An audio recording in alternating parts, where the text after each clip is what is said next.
No? So race.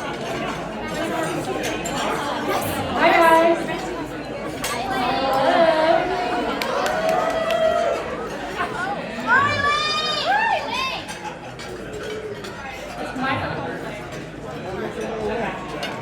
Hi everyone. Well, what an exciting night to honor the career of two amazing women. Assistant Presiding Judge Sherry Pham and Amanda Dwight.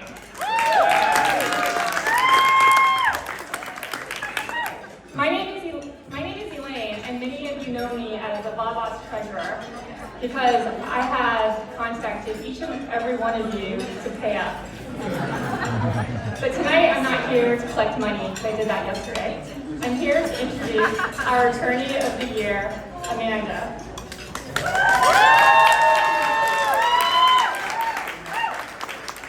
Amanda was a fearless child who made things happen. When she was 5 years old, she wanted to ride in a pedicab. So naturally, she lied to her caretakers and just did it, without telling anyone and without any money. When she finally got home after joyriding as a 5-year-old, her house was surrounded by police. Let's just say she got into a lot of trouble for that one. Amanda came to the US at the age of 7 with her mother, 2 older brothers, and her little sister. Like most Vietnamese refugees, they grew up poor, and all the children worked. Amanda told me that for Christmas, she and her brothers would wrap empty boxes and then re-wrap them so their little sister could open presents. Despite all this, Amanda insists she had a fun and happy childhood. To which I said, "Really, Amanda, are you sure? You fled Vietnam with nothing. You lived in a refugee camp. You went to school with no Vietnamese people. You didn't understand the language. You didn't know when you were going to see your father. You worked as a child laborer. I don't really know your definition of a fun and happy childhood, Amanda. But for those of you who know Amanda, she's an incredibly positive person who takes everything in stride. So there's this childhood photo of Amanda that I love. And when I look at this photo of Amanda as a little girl, I wonder if she knew that one day she would be a successful patent litigation attorney. That she would be her own boss. That she would be the co-author of 2 leading treatises on trademark and copyright prosecution, and a co-author of the only practice guide in the US concerning trademark examining procedures. That she would spend a significant amount of her time helping small business owners for free because they were getting taken advantage of. That she would have 3 kind, curious, and smart children who are all here today. They're sitting right there. Elaine and Elaine. I wonder if this little girl in the photo knew she would be such an important friend to so many. I see so many of Amanda's friends out here in the audience, some who aren't even lawyers and who bought tickets just to come.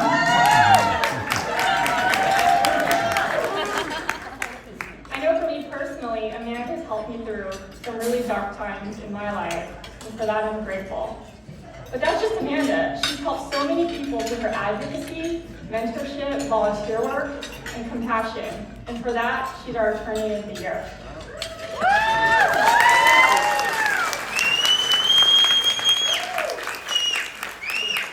When I asked Amanda if she had always wanted to be an attorney, she said, "Of course not." She said, "But I always knew I wanted to help people, but I wanted to be a spy, or like Laura Croft in Tomb Raider." So there you have it, folks. Our Attorney of the Year, Amanda Dwight. All right, hit it, guys.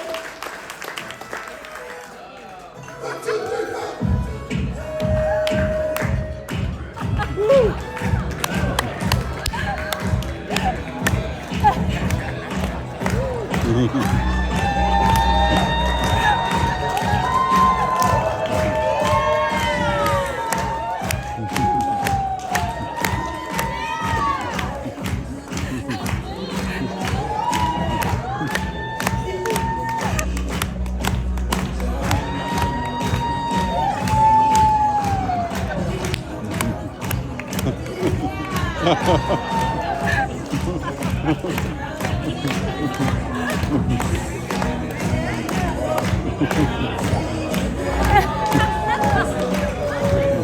the kick.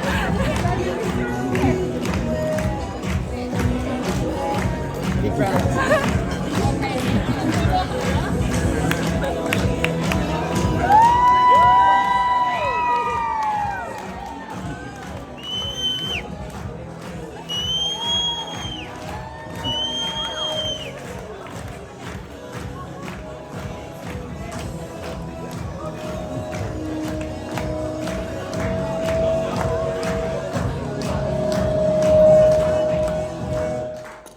Oh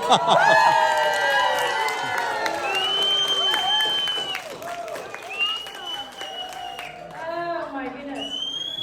I waited 14 years for an opportunity to do that dance. Thank you, VABA. Thank you, Elaine, for that gracious introduction. Now, if one of the Amandas could do my speech for me, I would really appreciate it. Thank you, VABA, for this extraordinary honor and for the weight loss. Brought on by the anticipation of giving this speech and sharing the stage with France and Sherry. If you know me, you know public speaking is my second biggest fear. My first is speaking in public about myself. So I sought advice from my best friend, who I've known since the age of 12. She suggested that I share the story of my journey and how it led me to where I am now. How did I get here? Amanda.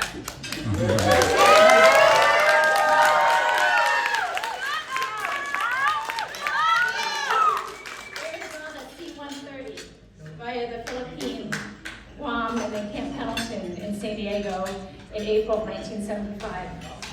Incidentally, I recently learned that France and Sherry and I were at Camp Pendleton about the same time. Now, almost 45 years later, we find ourselves reunited on the stage, a testament to how life has a way of coming full circle. We left Vietnam with only the clothes on our backs. My mom leading the way with her father, her mother-in-law, a younger brother, an infant daughter, and 3 children under 10. My father, who was a general in the South Vietnamese Army, stayed behind with his men. He later escaped by boat and was rescued by a U.S. aircraft carrier. For a 7-year-old, Camp Pendleton was the equivalent of Disneyland. All-you-can-eat soft-serve ice cream and canned peaches, 2 of my favorite foods to this day. Endless reels of Bugs Bunny every night, and best of all, no school. To my mom's credit, she shielded us from the weight and sorrow of Vietnam's fall during our time at Camp Pendleton. And our parents rarely broached the topic in the subsequent years.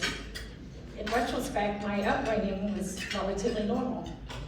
Weekends were spent at Bible school or at the library learning English and canvassing nearby neighborhood garage sales for clothing and furniture. Like other teenagers, we delivered newspapers and babysat to earn extra money. In high school, we were told to study hard to become doctors and dentists and pharmacists. None of us became doctors, dentists, or pharmacists. My oldest brother joined the FBI, where he headed the cyber division of the DC Virginia field office, and was awarded public service awards from the U.S. Attorney's offices in Virginia, DC, and Maryland.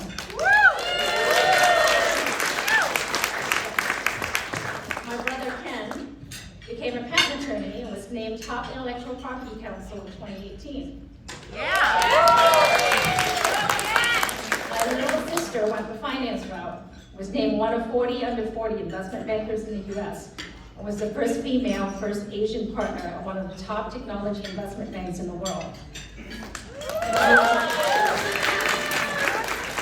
Me, I was neither clear nor deliberate about what I wanted to do with my life. I studied information systems at the University of Virginia and became a computer programmer because I was told that was the next best thing to dental school. After 4 years of programming, I decided I needed change.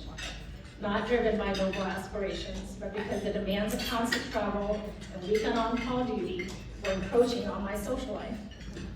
I thought about taking time off to travel, maybe even taking a job in cafe in Paris to practice my French.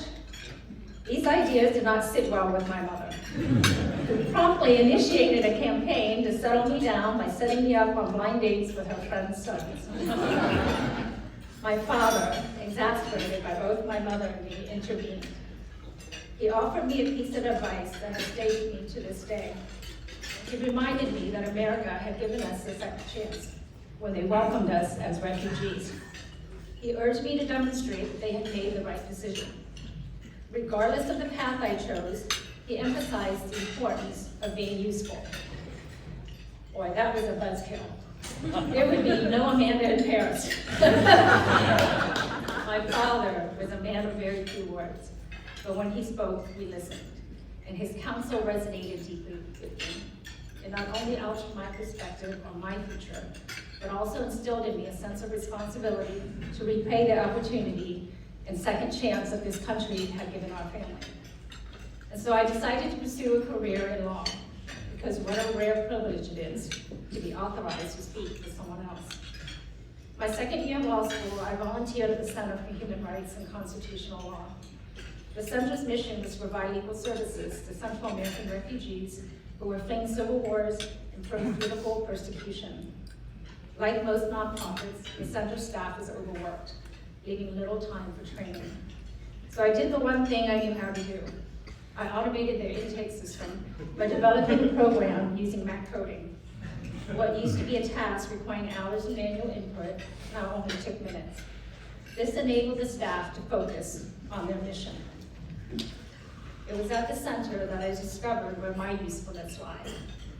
Why I acknowledged that I might lack the skills and the talents for grand, world-changing gestures, I learned that my strength lay in providing support, lifting others, and nurturing their ambitions. Usefulness doesn't demand big actions or the aspiration to change the world. Being useful can mean empowering those with potential to create change, amplifying our collective efforts. As the adage goes, strength is forged in unity. As I stand here today, I'm reminded of the wisdom my father imparted about the value of being useful. In this room, I see so many individuals who have embraced that call to be of service, to be useful.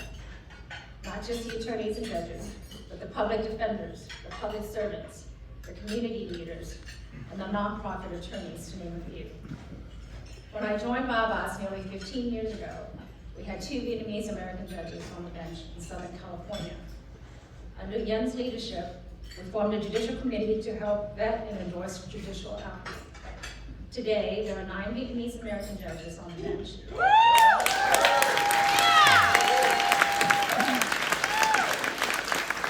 1, Kim, and 2 more in the pipeline. Many of these judges were endorsed, and all of whom are lauded by VABA. This progress is a testament to our collective effort, exemplifying the power of unity and usefulness in our legal community, and it's just one example of the many strides we can make together. To my fellow supporting cast members, those who served on the board alongside me all those years, all the while holding full-time jobs, raising children, and running and winning public office, thank you. You are the pillars upon which the Trailblazers have built their platforms, and this award is a testament to our collective contribution and impact. To the Trailblazers, and there's many of you in here, thank you for the honor of being a part of your remarkable journey and for granting me the privilege of rejoicing in your extraordinary achievements. Together, we've demonstrated the impact that arises from collaboration, mutual support, and lifting one another up. To my kids, be useful. Be kind. And great things will happen. To my mom, who's nearly 90 years old, lives in the same house we grew up in Virginia since 1976. Thank you for exemplifying courage and grace in the face of adversity. To my dad, who spent his life serving his country, thank you for instilling in me the confidence and courage to make good choices. And last but not least, thank you, VABA, for this tremendous honor and for your commitment to advocating on behalf of all attorneys in Southern California. This organization has been an incredible blessing in my life, offering not only a platform to serve my purpose, but also a second family with whom I've shared laughter and tears. Yes, lots of tears. Like when our children express their desire to forego college in pursuit of self-discovery. Thank you.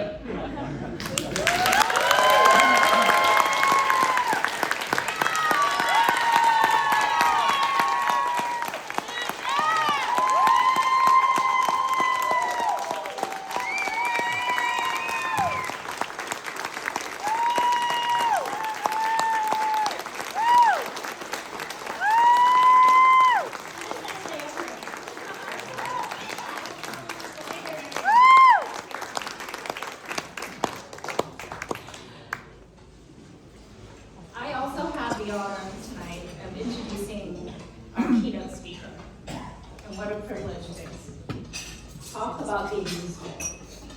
Francis' life is the epitome of usefulness. I'm not going to list everything he's accomplished, because frankly, we would be here all night. Here are some highlights. France graduated the academic top 1% of his West Point class. He holds a master's degree in criminal justice from Washington University. He graduated magna cum laude from Georgetown University Law Center. And during all that, he passed both Ranger School and the CPA exam. When I asked France why law school, he said he's an accidental lawyer. He went to law school because he thought a law degree would give him an advantage in joining the FBI. It's the same reason he took the CPA exam. But I don't think anything France does is accidental. Every action is driven by a deep sense of commitment to serve.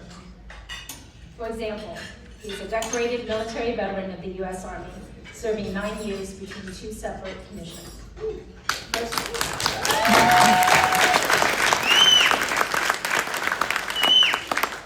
first time in the former Yugoslavia during Operations Joint Endeavor and Joint Guard.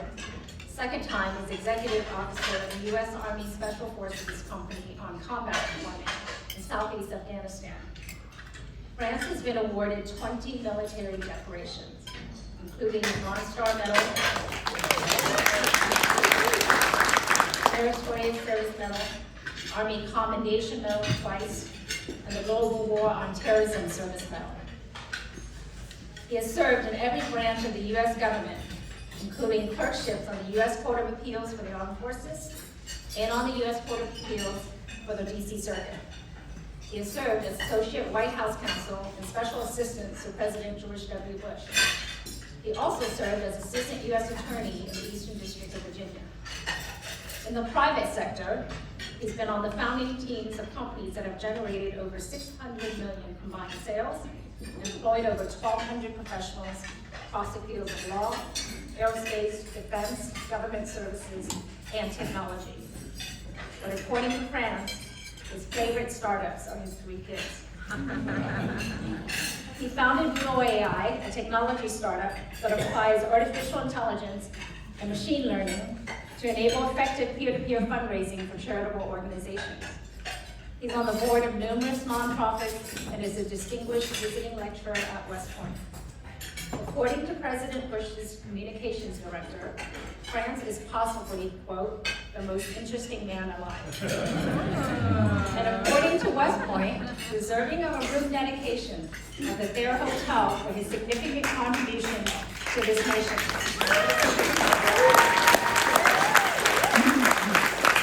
The youngest graduate ever to receive this honor.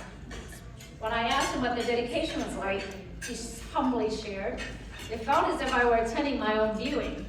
This large portrait of myself on display and people discussing my achievements. On top of everything else, France has a good sense of humor. With the foregoing accomplishments and much more, all achieved before the age of 50. It is a profound honor for me to introduce Francois.